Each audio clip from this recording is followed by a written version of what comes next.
Hi ಎಲ್ರಿಗೂ ನಮಸ್ತೆ. ನಾನು ನಿಮ್ಮ ಐಶ್ವರ್ಯ ಮೂತ್ರ. ನಮಸ್ತೆ ಸರ್. ನಮಸ್ತೆ ಮೇಡಮ್. ಸರ್ ನಿಮ್ಮ ಬಗ್ಗೆ ಒಂದು ಕಿರು ಪರಿಚಯ. ಮೇಡಮ್ ನಾನು ನರಸಿಂಹಮೂರ್ತಿ ಅಂತೇಳಿ ಕ್ಯಾಬ್ ಡ್ರೈವರ್. ಎಷ್ಟು ವರ್ಷದಿಂದ ಸರ್ವಿಸ್ ಮಾಡ್ತಾ ಇದ್ದೀರಾ? ಮೇಡಮ್ ನಾನು 13 ವರ್ಷದಿಂದ ಸರ್ವಿಸ್ ಮಾಡ್ತಾ ಇದ್ದೀನಿ. ಓಕೆ, ಯಾವ ರೀತಿ ಸರ್ವಿಸ್ ಅನ್ನ ಕೊಡ್ತಾ ಇದ್ದೀರಾ ಸರ್? ಓನ್ ಬಿಸ್ನೆಸ್ ಅಥವಾ ಕಂಪನಿ ಅಷ್ಟೇ ಯಾವ ರೀತಿ ಮಾಡ್ತಾ ಇದ್ದೀರಾ? ಇಲ್ಲ ಮೇಡಮ್, ನಾನು ಟ್ರಾವೆಲ್ಸು ಮತ್ತು ನಮ್ಮದೇ ಆದಂಥ ಪರ್ಸನಲ್ ಕಸ್ಟಮರ್ಸು, ಓಲಾ ಊಬರ್ ಇರುತ್ತೆ, ಆ್ಯಪ್ ಆಧಾರಿತ ಸಂಸ್ಥೆಗಳಿಗೆ ಡ್ಯೂಟಿಯನ್ನು ಸರ್ವಿಸ್ ಕೊಡ್ತಾ ಇದ್ದೀನಿ. ಓಕೆ ಓಕೆ ಸರ್, ನೀವು ದುಡಿಯುವಾಗ ನಿಮ್ಮ ಗಾಡಿ ಮಧ್ಯೆ ಆಗುವಂಥ ಪ್ರಾಬ್ಲಮ್ಗಳೇನು ಅಥವಾ ಜನಗಳ ಮಧ್ಯೆ ನಿಮಗೆ ಆಗುವಂಥ ಸಮಸ್ಯೆಗಳೇನು? ಸಮಸ್ಯೆಗಳು ಅಂತ ಬಂದಾಗ ಇವತ್ತು ಇದೆ ಮೇಡಮ್. ಇವತ್ತು ಸುಮಾರು ಅಗ್ರಿಗೇಟರ್ ಆ್ಯಪ್ಗಳು ಬಂದಿದೆ. ಅದರಲ್ಲಿ ಸಮಸ್ಯೆಗಳೇನೆಂದರೆ ಇಲ್ಲಿ ಪ್ಯಾಸೆಂಜರ್ಗಾಗಿರ್ಬೋದು ಅಥವಾ ಚಾಲಕರಿಗೆ ಇವತ್ತು ಆಗ್ತಾರೋ ಅನ್ಯಾಯ ಏನಂದರೆ ರೇಟ್ ಕಾರ್ಡ್ ಸಮಸ್ಯೆ. ರೇಟ್ ಕಾರ್ಡ್ ಏನಂದರೆ ಪ್ರತಿಯೊಂದು ಇವಾಗ ಈವ್ನಿಂಗ್ ಒಂದು ಮಾರ್ನಿಂಗ್ ಒಂದು ರೇಟ್ ಕೊಡ್ತಾರೆ, ಪೀಕ್ ಅವರ್ ಚಾರ್ಜಸ್ ಅಂತೇಳಿ. ಅದನ್ನು ಆದಷ್ಟು ಬೇಗ ತೆಗಿಬೇಕು. ನಮ್ಗೆ ಆಗ್ತಿರೋ ಒಂದು ದೊಡ್ಡ ಸಮಸ್ಯೆನೇ ಆಗಲಿ. ಇವತ್ತು ಏನು ಗೌರ್ಮೆಂಟಲ್ಲಿ ರೇಟ್ ಕಾರ್ಡ್ ಅನ್ನೋದು ಬಂದಿದೆ, ಅದನ್ನು ರೇಟ್ ಕಾರ್ಡ್ನ ನಮಗೆ ಸಿಗೋಂಗೆ ಮಾಡಬೇಕು. ಇಲ್ಲಿ ಕಸ್ಟಮರ್ ಬಂದು ರೇಟ್ ತೋರಿಸ್ತಾರೆ, ನಮಗೆ ಒಂದು ಮಿನಿಮಮ್ ಚಾರ್ಜ್ ಅಂತ ಕೊಡ್ತಾರೆ. ಅದು ಇಲ್ಲಿ ನಮ್ಗೆ ಹೊಟ್ಟೆಗೂ ಸಾಲ್ತಲ್ಲ, ಬಟ್ಟೆಗೂ ಸಾಲ್ತಲ್ಲ ನಂಗಾಗಿದೆ. ಸೊ ನಿಮ್ಮ ಕೆಲಸನ ಈಸಿ ಮಾಡೋಕೆ ಅಥವಾ ಜಾಸ್ತಿ ಅರ್ನಿಂಗ್ಸ್ ಪಡೆಯೋದಕ್ಕೆ ನೀವು ಇಂಡಸ್ಟ್ರಿಯಲ್ಲಿ ಯಾವ ರೀತಿಯಾದಂತಹ ಚೇಂಜಸ್ನ ಎಕ್ಸ್ಪೆಕ್ಟ್ ಮಾಡ್ತೀರಾ? ಚೇಂಜಸ್ ಅಂತ ಹೇಳಿದ್ರೆ ಮೇಡಮ್, ಇವತ್ತು ನಮ್ಮ ಚಾಲಕರಿಗೆ ಮತ್ತು ಪ್ರತಿಯೊಬ್ಬರಿಗೂ ನಮಗಿಲ್ಲಿ ಆ್ಯಪ್ ಆಧಾರಿತ ಸಂಸ್ಥೆಗಳಿಂದ ಒಂದು ಒಳ್ಳೆಯ ರೇಟ್ ಕಾರ್ಡ್ ಸಿಗಬೇಕಾಗಿದೆ. ಗೌರ್ಮೆಂಟಿಂದ ಅಂತ ಬಂದಾಗ ಒಂದು ಆ್ಯಪ್ನ ಪ್ರೆಸೆಂಟ್ ಮಾಡಿ ಒಂದು ಮೀಟ್ರ್ ಟ್ಯಾಕ್ಸ್ ಏನಾದ್ರು ನಮ್ಗೆ ಕೊಡಬೇಕಾಗಿದೆ.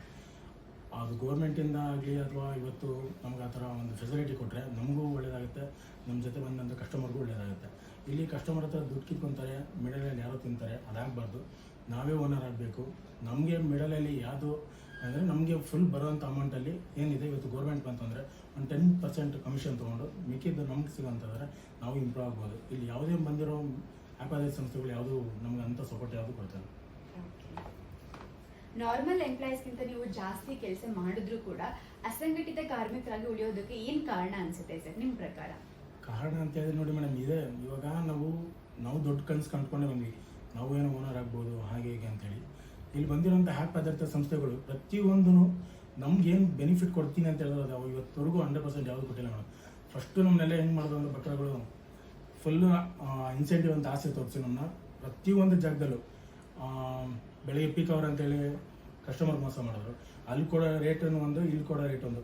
ಇವತ್ತು ಗ್ರಾಹಕರು ಏನು ಅಂದ್ಕೊಂಡಿದ್ದಾರೆ ಅಂದರೆ ಇಲ್ಲ ನಾವೆಲ್ಲ ಅಮೌಂಟನ್ನು ಡ್ರೈವರ್ಗೆ ಕೊಡ್ತಾ ಇದೀವಿ ಅಂತ. ಆದರೆ ಗ್ರಾಹಕರು ಪ್ರತಿಯೊಬ್ಬರು ಕಸ್ಟಮರ್ ಗೊತ್ತಿಲ್ಲ ಅದು ತಿಂತಾರೋದು ಇಲ್ಲಿ ಏನು ಮೀಡಿಯೇಟರ್ ಅಂತ ಆ ಅಗ್ರಿಗೇಟರ್ ಆ್ಯಪ್ಸ್ಗಳಿದೆ, ಆ ಆ್ಯಪ್ಗಳೇ ತಿಂತಾರೆ. ಅದರಿಂದ ನಾವು ಬೆಳೆಯೋಕ್ಕೆ ಸಾಧ್ಯ ಆಗ್ತಾಯಿಲ್ಲ ಮೇಡಮ್. ಇವತ್ತು ಅದನ್ನು ಕಂಪ್ಲೇಂಟ್ನ ಗೌರ್ಮೆಂಟ್ ಲೆವೆಲ್ವರೆಗೂ ತೊಗೊಂಡೋಗಿದ್ದೀವಿ, ಅಲ್ಲೂ ಕೂಡ ಸಪೋರ್ಟ್ ಸಿಗ್ತಾ ಇಲ್ಲ. ಹಾಗಾಗಿ ನಾವು ಡ್ರೈವರ್ ಆಗಿ ಉಳಿಯೋಕ್ಕೆ ಸಾಧ್ಯ. ಸಂಘಟಿತ ಕಾರ್ಮಿಕರ ಗುಂಪಿಗೆ ಸೇರೋದ್ರಿಂದ ನಿಮಗೆ ಆಗುವಂಥ ಲಾಭಗಳೇನೇನು ಸರ್? ಸಂಘಟಿತ ಗ್ರೂಪ್ಗೆ ಸೇರೋದಿಲ್ಲ ಅಂದರೆ ಅಸೋಸಿಯೇಷನ್ ಅಂತ ಬಂದಾಗ ಇವಾಗ ನಾವು ಏನೇ ಒಂದು ಪ್ರಾಬ್ಲಮ್ ಅಂತ ಬಂದಾಗ ಅಲ್ಲೋಗಿ ಹೇಳ್ಕೊಬೋದು.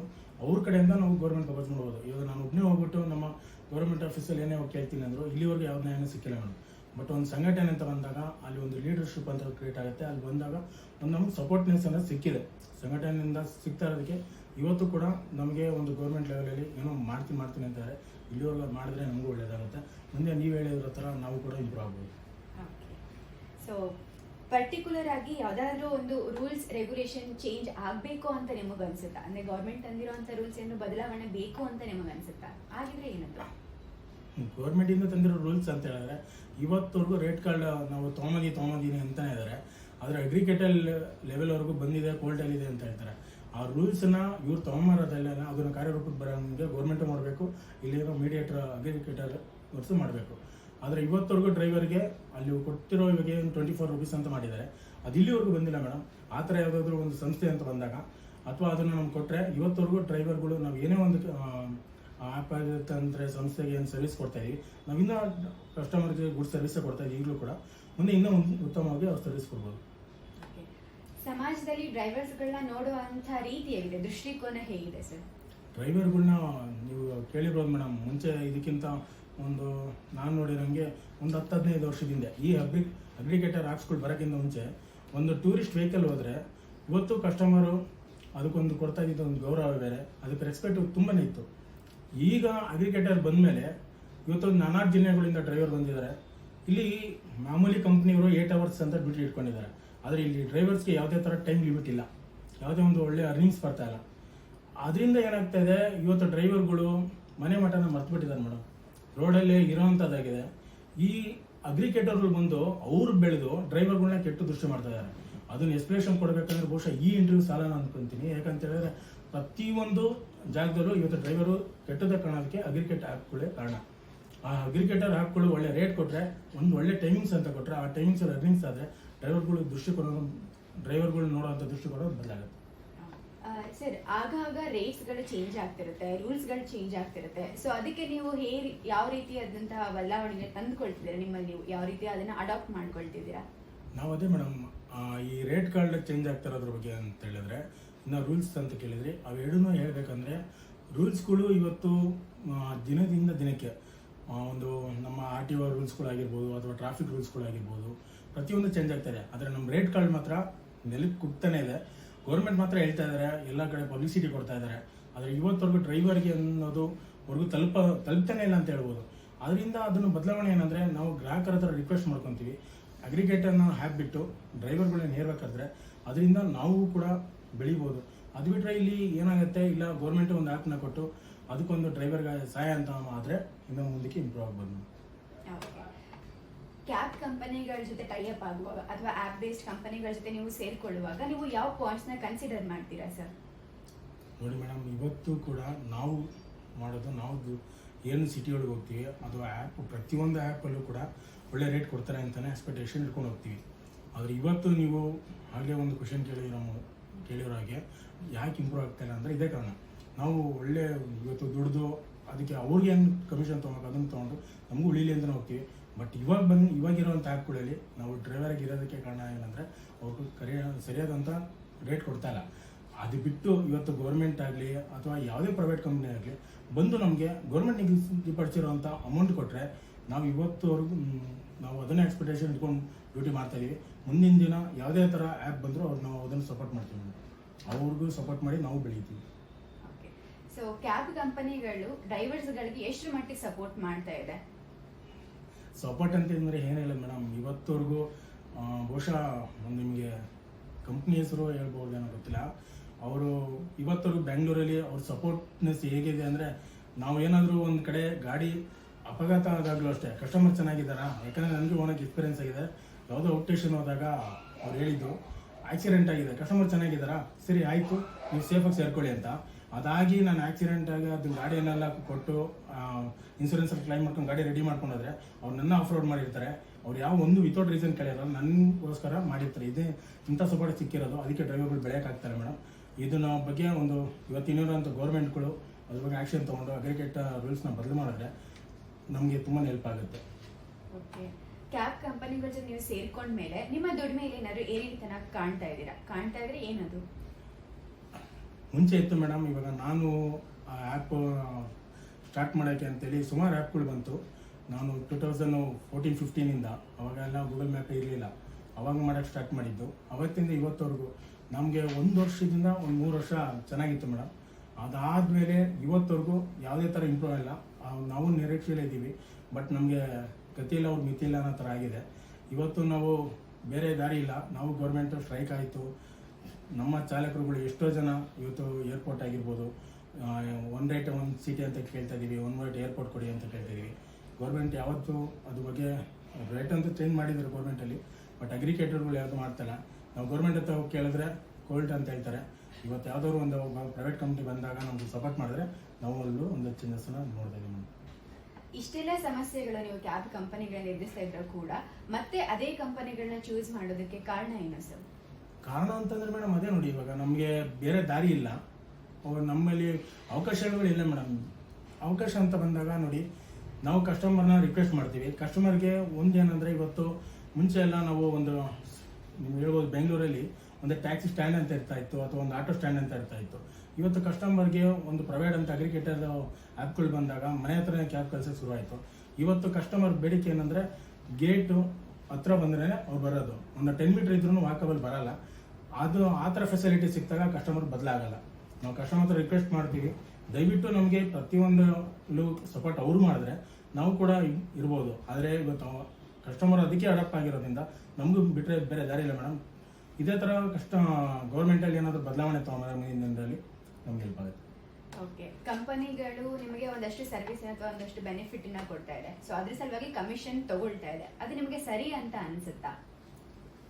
ಬೆನಿಫಿಟ್ ಅಂತ ಹೇಳಿದ್ರೆ ಇವತ್ತವರೆಗೂ ನೋಡಿ, ಒಂದು ಏನು ಅಗ್ರಿಕೇಟರ್ ರೂಲ್ಸ್ ಆ್ಯಂಡ್ ರೆಗ್ಯುಲೇಷನ್ಸ್ ಏನಿದೆ ಅಂತ ಹೇಳಿದ್ರೆ ಗೌರ್ಮೆಂಟಿಂದನೇ ಒಂದು 5% 10% ತೊಗೊಳ್ಳಿ ಅಂತ ಇದೆ. ಅವರು ಇವತ್ತು ಬಂದಿರೋ ಆ್ಯಪ್ಗಳು ಹೇಗೆ ಅಂದರೆ ಸ್ಟಾರ್ಟಿಂಗೆಲ್ಲ ತೊಗೊಂಡ್ರು ಬರೀ 10%, ಇವತ್ತು 25ಇಂದ ಹಿಡಿದು 40%ವರೆಗೂ ತೊಗೊತಾ ಇದ್ದಾರೆ. ಒಂದೊಂದು ಟೈಮಲ್ಲಿ ಒಂದೊಂದು ರೇಟ್ ಕೊಡ್ತಾ ಇದ್ದಾರೆ. ಅದ್ರ ಬಗ್ಗೆ ಏನು ಅಭಿಪ್ರಾಯ ಹೇಳೋದು ಮೇಡಮ್? ಅದರಿಂದ ನಮಗೆ ಒಂದು ಕಮಿಷನ್ನು ಕಡಿಮೆ ಮಾಡಬೇಕು, ಅದನ್ನು ತೊಗೊಂಡಾಗ ನಮಗೆ ಹೆಲ್ಪ್ ಆಗುತ್ತೆ. ಸರಿ, ನಿಮಗೆ ನೀವೇ ಒಂದು ಆ್ಯಪ್ನ ರೆಡಿ ಮಾಡ್ಕೊಳ್ಳೋದಾದ್ರೆ ಸೊ ಅದರಲ್ಲಿ ನೀವು ಯಾವ್ಯಾವ ಬೆನಿಫಿಟ್ಸ್ನ ಎಕ್ಸ್ಪೆಕ್ಟ್ ಮಾಡ್ತೀರಾ? ನಮಗೆ ನಾವೇ ಒಂದು ಆ್ಯಪ್ ರೆಡಿ ಮಾಡ್ಕೊಳಕ್ಕೆ ಅಂತ ಬಂದಾಗ ಮೇಡಮ್, ಅದಕ್ಕೆ ಇವತ್ತು ನಾವು ಇರೋದು ಮಿಡಲ್ ಕ್ಲಾಸ್ ಡ್ರೈವರ್ಸು.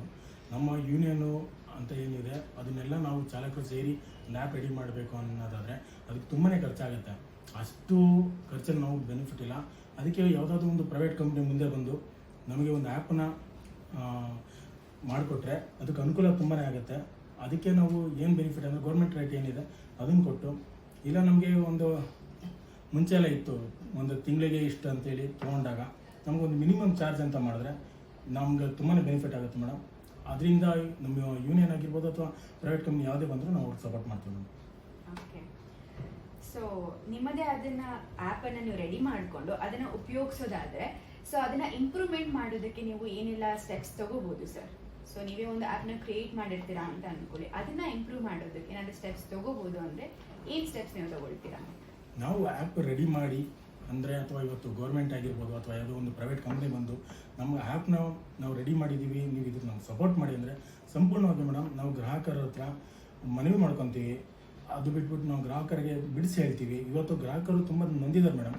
ಪ್ರತಿಯೊಂದು ಅಗ್ರಿಕೇಟರ್ ಆ್ಯಪ್ಗಳು ಏನಂದರೆ ಬೆಳಗ್ಗೆ ಒಂದು ರೈಟು, ಇವತ್ತೇನು ಹೇಳ್ತಾರೆ ಪೀಕ್ ಅವರ್ ಚಾರ್ಜಸ್ ಅಂತ ಹೇಳಿ ರೈಟು, ಅದಾದಮೇಲೆ ಕಮಿಷನ್ಗಳು ಚಾಲಕರುಗಳು.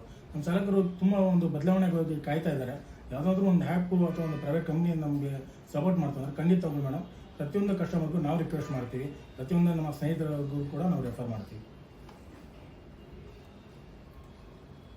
ಸೊ ಇಷ್ಟು ವರ್ಷ ಕ್ಯಾಬ್ ಕಂಪನಿಗಳ ಕೆಳಗೆ ನೀವು ಕೆಲಸ ಮಾಡ್ತಾ ಇದ್ದೀವಿ, ಸೊ ಅದರಿಂದ ನಿಮಗೆ ಸಿಕ್ಕಂತ ಲಾಭಗಳೇನೇನು? ಲಾಭ ಎಲ್ಲಿ ಮೇಡಮ್, ಎಲ್ಲ ನಷ್ಟನೇ ಆಯಿತು. ಸ್ಟಾರ್ಟಿಂಗ್ ನಾನು 2016 ಒಂದು ಸಂಸ್ಥೆಗೆ ನಾನು ಅಟ್ಯಾಚ್ ಮಾಡಿದೆ ಅಗ್ರಿಕೇಟರ್ ಆ್ಯಪ್ಗೆ. ಆ ಆ್ಯಪ್ ಲಾಂಚ್ ಆದಾಗ ಸ್ಟಾರ್ಟಿಂಗಲ್ಲಿ ನಮಗೆ ಏನು ಕಸ್ಟಮರ್ಗೆ ಬೆನಿಫಿಟ್ ಅಂತ ಕೊಡ್ತಾ ಬಂದರು. ವೈಫೈ ಆಗಿರ್ಬೋದು, ನಮಗೆ ಇನ್ಸೆಂಟಿವ್ ಆಸೆ ತೋರಿಸೋದಾಗಿರ್ಬೋದು. ಆದರೆ ಈಗ ರೀಸೆಂಟ್ ಆಫ್ಟರ್ ನಿಮಗೆ ಕೋವಿಡ್ ಆದಮೇಲಂತೂ ಯಾವುದೇ ಥರ ಬೆನಿಫಿಟ್ ನಮ್ಗೆ ಇಲ್ಲಿವರೆಗೂ ಸಿಕ್ಕಿಲ್ಲ ಮೇಡಮ್, ಸಿಗೋದಿಲ್ಲ ಅಂತ ಅನ್ಕೊತೀವಿ.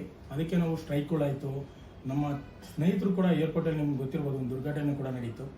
ಆ ದುರ್ಘಟನೆ ನಡೆದಾಗೆಲ್ಲ ನಾವು ನಮ್ಮ ಸಂಘಟನೆ ಮುಖಾಂತರ ಪ್ರತಿಭಟನೆಗಳಾಗಿರ್ಬೋದು, ಮನವಿಗಳಾಗಿರ್ಬೋದು ಕೊಡ್ತಾನೆ ಇದ್ದೀವಿ. ಒಂದಲ್ಲ ಒಂದು ದಿನ ನಾವು ಕಾಯ್ತಾ ಇದ್ದೀವಿ ಮೇಡಮ್. ಅದು ಏನಾದರೂ ಒಂದು ಬೆನಿಫಿಟ್ ಅನ್ನೋದು ಸಿಕ್ಕಿದ್ರೆ ನಾವು ಬದಲಾವಣೆ ಕಾಣ್ತೀವಿ. ಸೊ ನಿಮ್ಮದೇ ಒಂದು ಸ್ವಂತ ಅಪ್ಲಿಕೇಶನ್ ಅಲ್ಲಿ ನೀವು ದುಡಿಮೆ ಮಾಡಿದ್ರೆ ಸೊ ಯಾವ ರೀತಿ ಇಂಪ್ರೂವ್ಮೆಂಟ್ ನೀವು ಕಾಣ್ಬೋದು ಅಂತ ನಿಮಗೆ ಅನ್ಸುತ್ತೆ ಸರ್? 100% ಮೇಡಮ್, 100% ಕಾಣಿಸ್ತೀವಿ. ಯಾಕಂತ ಹೇಳಿದ್ರೆ ನಾವೇನಾದರೂ ಆ್ಯಪ್ ಮಾಡಿದ್ರೆ ಆ್ಯಪ್ಗೆ ಅವ್ರು ಏನು ಖರ್ಚು ಮಾಡಿರ್ತಾರೋ, ಈಗ ಒಂದು ಪ್ರೈವೇಟ್ ಕಂಪ್ನಿ ಆಗಿರ್ಬೋದು ಅಥವಾ ಗೌರ್ಮೆಂಟ್ ಆಗಿರ್ಬೋದು, ಅವ್ರು ಫ್ರೀಯಾಗಂತೂ ಯಾವುದು ಕೊಡೋಕ್ಕಾಗಲ್ಲ ನಮಗೆ. ಯಾಕಂತ ಹೇಳಿದ್ರೆ ಅದರಲ್ಲಿ ತುಂಬಾ ಖರ್ಚಿದೆ. ಯಾಕಂದರೆ ಇವತ್ತು ನಾವು ನೋಡಿದ್ದೀವಿ ಒಂದು ಕಸ್ಟಮರ್ ಕೇರ್ ಸರ್ವಿಸ್ ಆಗಿರ್ಬೋದು, ಅದಕ್ಕೆ ರೆಂಟಲ್ ಆಗಿರ್ಬೋದು, ಅವ್ರಿಗೆ ಅದಂತ ತಗೊಳ್ಳೋ ಖರ್ಚು ಒಂದು 10% ಕಮಿಷನ್ ಅವ್ರು ತೊಗೊಳ್ಳಿ, ಮಿಕ್ಕಿದ್ದು ನಮಗೆ ಕೊಟ್ಟಾಗ ಎಕ್ಸಾಂಪಲ್ ಇವತ್ತು ಗೌರ್ಮೆಂಟ್ ರೈಟು ಒಂದು 24 ರೂಪೀಸ್ ಇದೆ ಅಂತ ಹೇಳಿ ಅದು 10% ಕಮಿಷನ್ ಹೋಗಿ ನಮಗೆ 24 ರೂಪೀಸ್ ಸಿಗುತ್ತೆ ಅನ್ನೋ ಭಾವನೆ ನಮಗಿದೆ. ಒಂದು ಒಳ್ಳೆ ಸಂಸ್ಥೆ ಮುಂದೆ ಬಂದು ನಮ್ಮ ಚಾಲಕರಿಗೆ ಸಪೋರ್ಟ್ ಮಾಡಿದ್ರೆ ಖಂಡಿತ ಮೇಡಮ್ ಮುಂದಿನ ದಿನಗಳಲ್ಲಿ ಆ್ಯಪಿಂದ ನಮ್ಗೆ ತುಂಬಾ ಅನುಕೂಲ ಆಗುತ್ತೆ. ಒಳ್ಳೆ ರೇಟ್ ಸಿಗುತ್ತೆ, ಅದು ಬಂದಿರುವಾಗ ಕಸ್ಟಮರ್ಗೂ ಕೂಡ ಅನುಕೂಲ ಆಗುತ್ತೆ. ಅದರಿಂದ ಬೆಂಗಳೂರಲ್ಲಿ ಟ್ಯಾಕ್ಸಿ ಡ್ರೈವರ್ ತುಂಬಾ ಬದಲಾವಣೆ ಆಗುತ್ತೆ. ಸೊ ಓವರ್ ಆಲ್ ನಿಮಗೆ ಯಾವ ರೀತಿಯಾದಂಥ ಅಪ್ಲಿಕೇಶನ್ ಬೇಕು ಅಂತ ನೀವು ಬಯಸ್ತಿದ್ದೀರಾ ಸರ್? ಅಪ್ಲಿಕೇಶನ್ ಯಾವ ರೀತಿ ಬೇಕು ಅಂದರೆ ಮೇಡಮ್ ನೋಡಿ, ನಾವು ಚಾಲಕರುಗಳು ಡ್ರೈವರ್ ಆಗಿ ಪ್ರತಿಯೊಂದು ನಾವು ಸ್ವಾವಲಂಬಿತವಾಗಿ ಇಂಡಿಪೆಂಡೆಂಟ್ ಆಗಿ ಬದುಕಬೇಕಂತೇಳಿ ಮಾಡಿ ಬಂದಿರೋಂಥದ್ದು.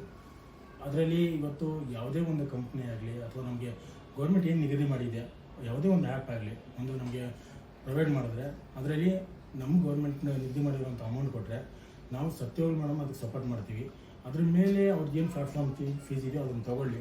ಅದು ಬಿಟ್ಬಿಟ್ಟು ನಾವು ಇವತ್ತು ಅಗ್ರಿಕೇಟರ್ ಆ್ಯಪ್ಗಳು ನಮ್ಮನ್ನ ಡ್ರೈವರ್ ಆಗಿ ಬಿಟ್ಟಿದೆ. ಆ ಥರ ಯಾವುದೋ ಬೇರೆ ಪ್ರೈವೇಟ್ ಕಂಪ್ನಿ ಬಂದು ನಮಗೆ ಒಂದು ಗೌರ್ಮೆಂಟ್ ನಿಗದಿ ಮಾಡಿರೋಂಥ ರೇಟ್ ಮಾಡಿಕೊಟ್ರೆ ನಾವು ಅದಕ್ಕೆ ತುಂಬಾ ಹೆಲ್ಪ್ ಮಾಡ್ತೀವಿ. ನಾವು ಕೂಡ ಓನರ್ ಆಗೋಕ್ಕೆ, ಸ್ವಯಂ ಉದ್ಯೋಗ ಆಗೋಕ್ಕೆ ಸಪೋರ್ಟ್ ಆಗ್ತೀವಿ ಮೇಡಮ್.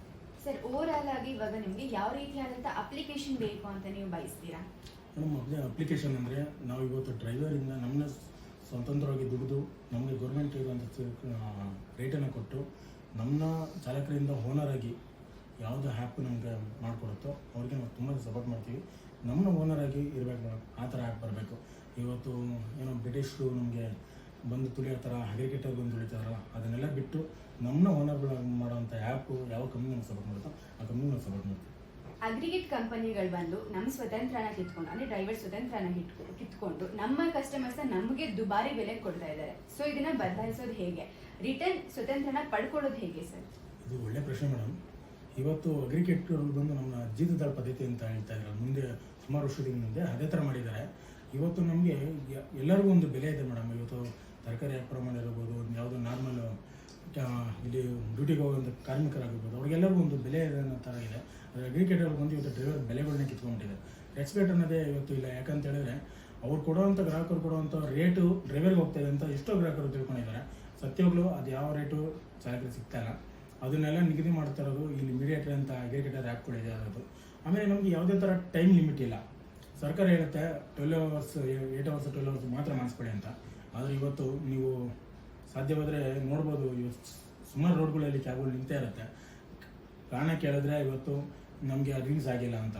ಅವ್ರನ್ನ ಕೇಳಿದ್ರೆ ಇದೇ ನೆಟ್ವರ್ಕ್ ಸಮಸ್ಯೆ, ರೇಟ್ಗಳ ಸಮಸ್ಯೆನೇ ಹೇಳ್ತಾ ಇರ್ತಾರೆ.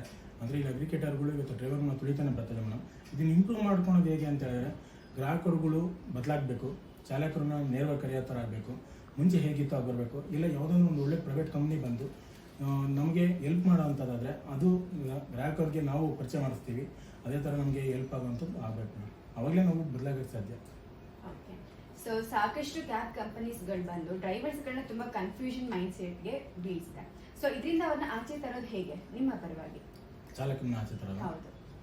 ಚಾಲಕರನ್ನ ಕನ್ಫ್ಯೂಷನ್ ಮೈಂಡ್ ಅಂತ ಹೇಳಿದ್ರೆ ಮೇಡಮ್, ಅದೇ ಹೇಳ್ತಾರಲ್ಲ, ಫಸ್ಟು ಇವತ್ತು ಹೆಂಗೆ ನಮ್ಮನ್ನ ಬಕ್ರ ಮಾಡ್ತಾ ಇದ್ದಾರೆ ಅಗ್ರಿಗೇಟರ್ ಅಂದರೆ, ಬನ್ನಿ ಕೊಡ್ತೀನಿ ಅಂತೇಳಿ ಇಲ್ಲಿ ಒಂದು ಸ್ಮಾಲ್ ಏನಂದರೆ ಇನ್ಸೆಂಟಿವ್ ಆಸೆ ತೋರಿಸ್ತಾರೆ. ಫಸ್ಟು ನಾವು ಒಂದು ಆಸೆಗೆ ಬಲಿಯಾದ್ವಿ, ಹೌದು ನಮ್ಮದು ತಪ್ಪಿದೆ. ಯಾಕಂತ ಹೇಳಿದ್ರೆ ನಮಗೆ ಬೇಕಾಗಿರೋದು ದುಡಿಮೆ ಮೇಡಮ್. ಇವತ್ತು ಆ ಪ್ಲ್ಯಾಟ್ಫಾರ್ಮ್ ಬಿಟ್ಟರೆ ಬೇರೆ ಜಾಗ ಇಲ್ಲ ಅನ್ನೋ ಥರ ಕ್ರಿಯೇಟ್ ಮಾಡಿಬಿಟ್ಟಿದ್ದಾರೆ. ಫಸ್ಟು ನಾವು ಇನ್ಸೆಂಟಿವ್ ಆಸೆ ಎಲ್ಲ ತೋರಿಸ್ತಾರೆ, ನಮ್ಮನ್ನ ಅಡಿಟ್ ಮಾಡ್ತಾರೆ, ಕಸ್ಟಮರ್ನ ಅದಕ್ಕೆ ಅಡಿಟ್ ಮಾಡ್ತಾರೆ. ಅದಕ್ಕೆ ಅಡಿಟ್ ಆಗ್ತಾ ಇದೆ ಅಂತ ಗೊತ್ತ ಮೇಲೆ ಅವ್ರನ್ನ ಬುದ್ಧಿ ಏನು ಕೆಟ್ಟ ಬುದ್ಧಿ ಅಂತ ಹೇಳ್ತಾರಲ್ಲ ಅದನ್ನು ತೋರಿಸ್ತಾರೆ. ಅದಾದಮೇಲೆ ಪೀಕ್ ಚಾರ್ಜಸ್ ಮಾಡ್ತಾರೆ. ಇವತ್ತು ಇನ್ಸೆಂಟಿವ್ನ ಆಸೆನೇ ತೆಗೆದುಬಿಡ್ತಾರೆ. ನಮಗೆ ಇನ್ಸೆಂಟಿವ್ನು ಸಿಗ್ತಾರಲ್ಲ, ಈ ಕಡೆ ರೇಟ್ ಕಾರ್ಡ್ ಸಿಗ್ತಾರಲ್ಲ. ಅದಕ್ಕೆ ನಾವು ಇವತ್ತು ಕಸ್ಟಮರ್ ಎಡಿಟ್ ಆಗಿರ್ತಾರೆ. ನಮ್ಮನ್ನ ಇಲ್ಲಿ ಒಂದು ಪರ್ಸ್ನಲ್ ಕರೀರಿ ಅಂತಲೂ ಇಲ್ಲ. ಇವತ್ತು ಎಷ್ಟೋ ಸಣ್ಣ ಪುಟ್ಟ ಟ್ರಾವೆಲ್ಸ್ಗಳು ಅದರಲ್ಲಿ ಇಲ್ಲ. ನಮಗೆ ಬೇರೆ ದಾರಿ ಇಲ್ಲದೇ ಅದಕ್ಕೆ ನಾವು ಸರ್ವಿಸ್ ಕೊಡೋಕೆ ಹೋಗ್ತಾ ಇದ್ದೀವಿ. ಅದರಿಂದ ನಾವು ಸುಮಾರು ಇವತ್ತು ಸರ್ಕಾರಕ್ಕೆ ಮನವಿಗಳು ಕೊಟ್ಟಿದ್ದೀವಿ. ಸುಮಾರು ಕಂಪ್ನಿಗಳು ನಾವು ಕೇಳ್ತಾನೆ ಇದ್ದೀವಿ ಮೇಡಮ್, ಸಂಘಟನೆಗಳನ್ನೆಲ್ಲ.